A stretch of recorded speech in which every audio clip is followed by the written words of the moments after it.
Hello everybody, this is Luke's Math. The goal of this channel and this series is to talk about whatever math is interesting to me. So today we're going to begin a discussion on mathematical statistics and probability theory.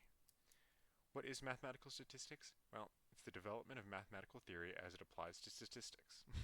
So in a regular stats course, you focus on summarizing data, but in a math stats course, we develop a theoretical framework for which a lot of statistics and probability is based upon. We'll begin this instruction by focusing a lot on probability. I'm going to be referencing the textbook Introduction to Probability and Mathematical Statistics by Bain and Engelhardt, the second edition.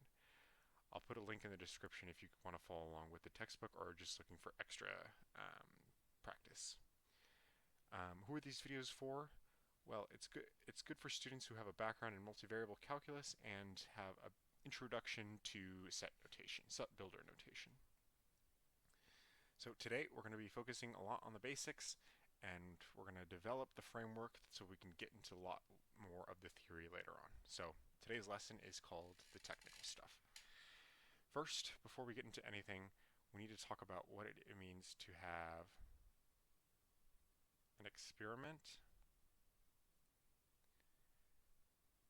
a trial,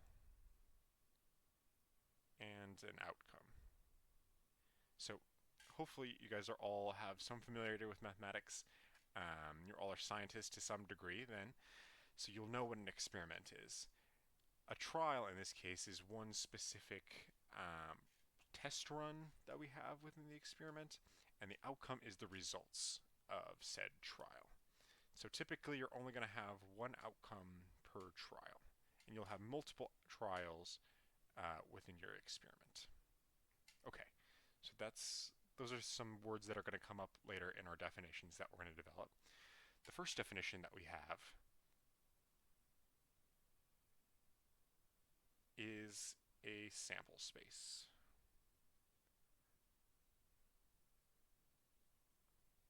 Okay, so a sample space is the set of all possible outcomes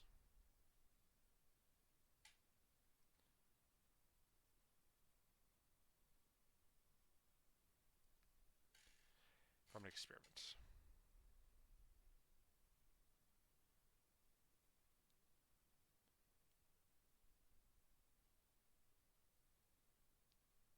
I apologize because my handwriting is not the best. Okay, there are two different types of sample spaces. We have a discrete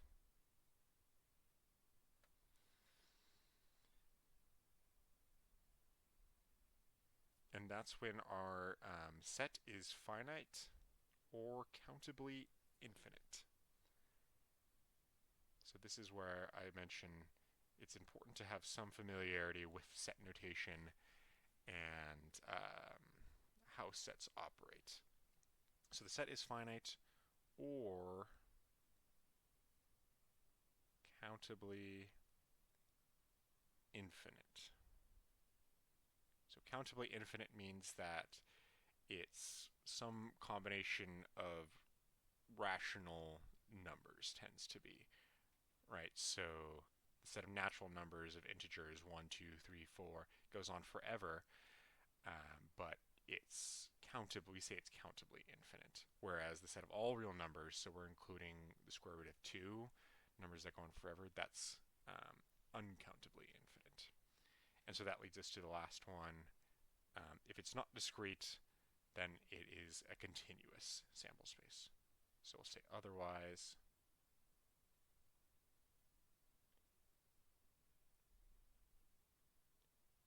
continuous. Okay. So let's go into an example. We'll look at whether this is discrete or continuous. The first example that we have.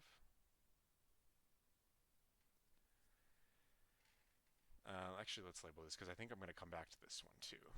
So this will be example 1. Okay, so example 1. Flipping a coin until a head occurs. So in this case, think about what we had as our experiment. The experiment is we're flipping a coin. A trial in this case would be one individual flip of the coin. And then what are the outcomes of this possible experiment? What are the outcomes of an individual trial? Well, that would be you either get a heads or you get a tails. That's all there is really to it. So when describing the sample space, we're going to list the all possible outcomes. So you might think that, well, it's just simple. For one individual trial, we're going to either get a heads or a tails, right? However, in this case, the outcome is not so cut and dry. Like if I were to just say, oh, I'm flipping a coin, what is the outcome? Yeah, then in that case, you would either get a heads or a tails. But in this case, we're modifying the experiment so that it's flipping a coin until specifically we get our first heads. Okay, so this is incorrect. Instead, usually we describe a sample space by S. So instead, the outcomes are, well, I could get a heads on the first flip and then I'm done, right? That's one possible outcome. Next possible outcome, maybe I get a heads on the second flip. Well, as long as I get that heads in the last one, we're done. Okay, well, what if I get the first two flips, I don't get a head, and it only happens on the third? How about if it takes me 4 flips to get a heads? And then we could just go on forever, right? So here are the possible outcomes that we get, and this would be our sample space. So what do you guys think? Is this a discrete sample space or is it continuous? This one in particular is discrete. And that's because it's countably infinite. Really, the outcomes here, not events, the outcomes here are described by how many tails it takes us. And for the number of tails, in each particular case, it's just a integer number of tails. So we're not getting into irrational numbers, right? It's either 0 tails, 1 tail, 2 tail. We can think about these as describing these each individually as the number of tails it takes to get ahead. Okay. Let's try another example.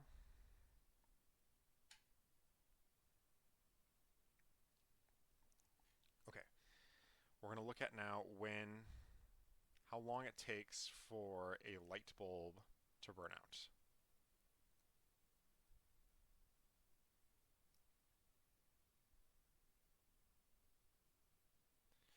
Okay.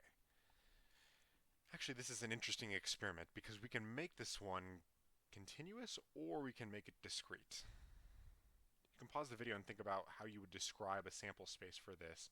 Try doing it both, for continuous or discrete.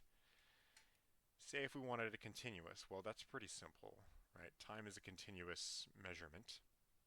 So it would just be, well, however long, however many minutes, seconds, down to the milliseconds it takes, we can get infinitely more precise with our measure of time. So we'll just write in notation that describes that level of precision. So we can say our sample space is the time it takes such that our time is just some positive real number. Okay.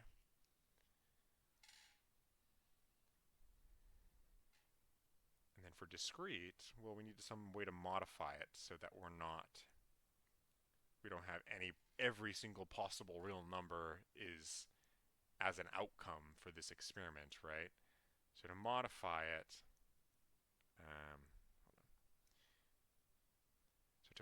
it, what we can do is we can say to the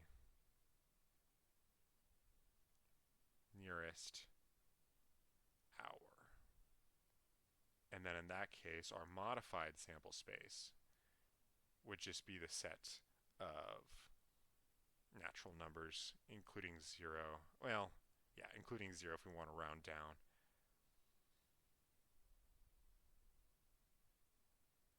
And that is a countably infinite set, so it would be discrete. Okay. We have another term to define, event. I mentioned it before. This is pretty important for our later discussions.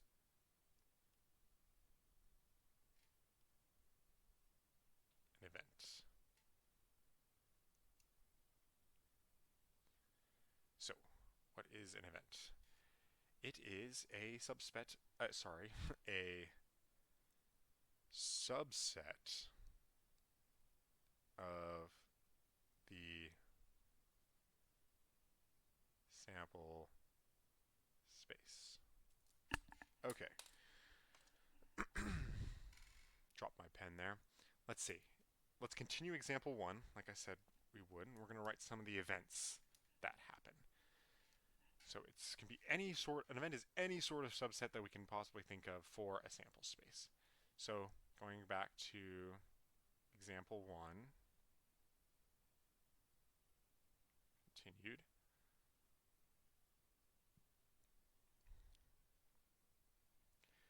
Let's define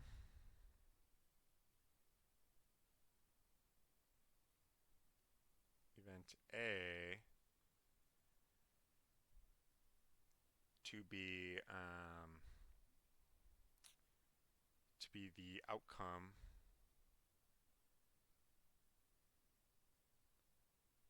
of an even number of tails. Okay, and then event B is an odd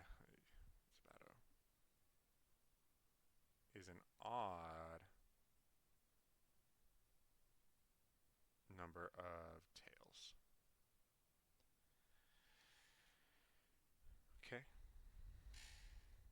So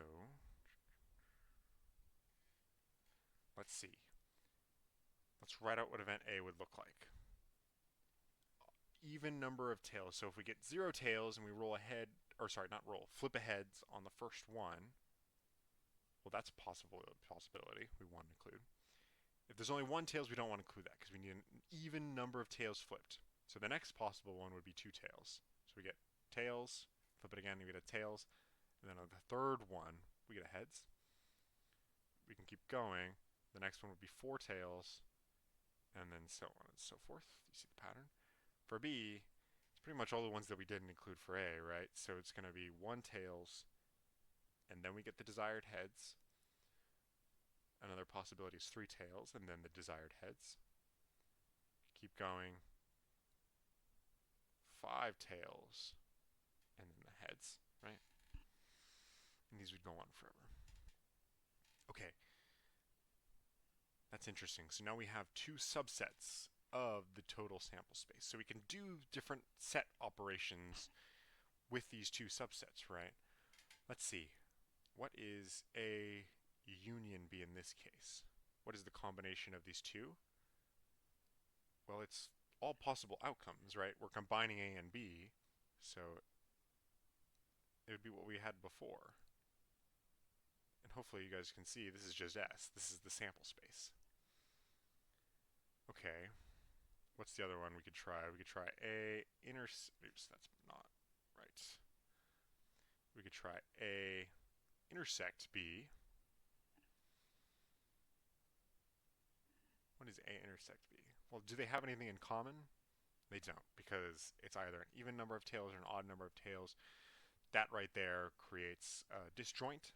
So the intersection is the empty set. Okay.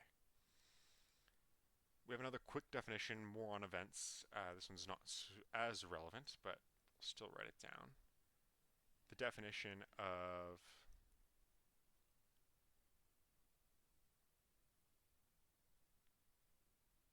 elementary event. It's simply an event with one outcome.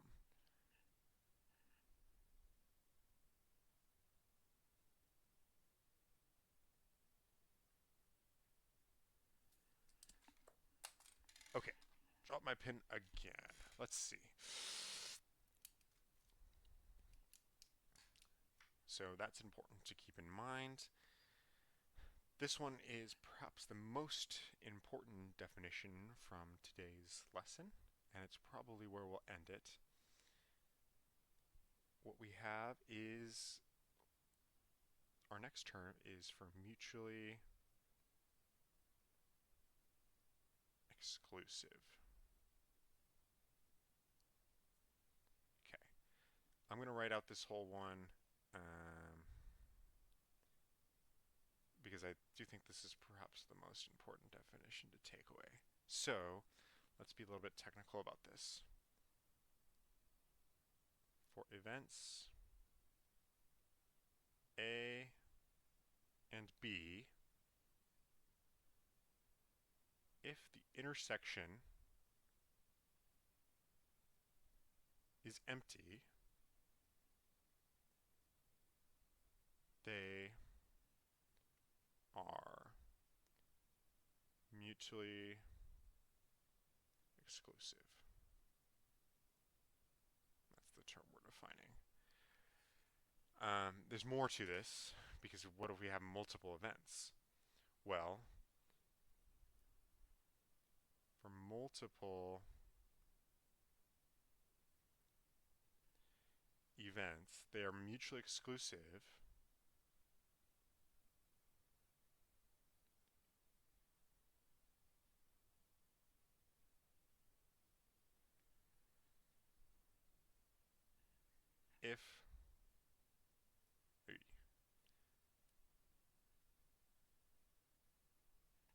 if they are pairwise.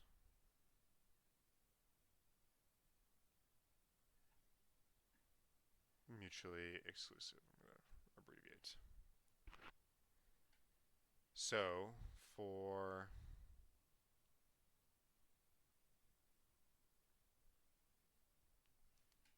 events, let's write out some arbitrary events. A1, A2, A3.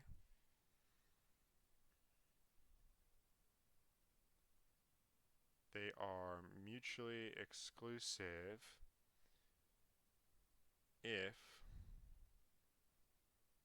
some arbitrary event AI intersect AJ is equal to the empty set for all I being different than J. Okay? So really when we talk about we talk about subspaces, events, a lot of it just relies heavily on set theory. And this will make more sense when we talk about probability, but we haven't introduced the concept of what probability is. Okay, that's all we have for today in terms of lecture. I'll leave you guys with a practice problem if you want to continue to test your knowledge and follow along with these. And next video, I can begin by giving the solution to the problem I'm giving. So I'll go ahead and write that right now. Okay, so here's the sample exercise that I'll leave you with.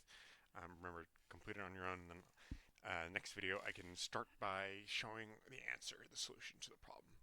So, a kid is playing Pokemon for the first time. He selects his starter Pokemon at random. The possible choices for a selection are Bulbasaur, Squirtle, and Charmander. Your first step would be to create the sample space. Then you're going to list all possible events. Remember, an event is a subset of the sample space. So you have your total sample space, that's the I guess the parent set in this case. And your events are going to be all subsets of the sample space. So you should have quite a bit. I might spoil the answer there a little bit, but you guys can do it. C, which events are mutually exclusive. Remember, the intersection being the empty set. Okay, so go ahead and try that. Thank you for watching. I'm going to try to make this a consistent thing. There's going to be some days where I definitely will not be able to upload a new video because I'll have previous commitments, but yeah, I'm going to try to be consistent about this. So we'll see if I hold to that. Thank you guys for watching.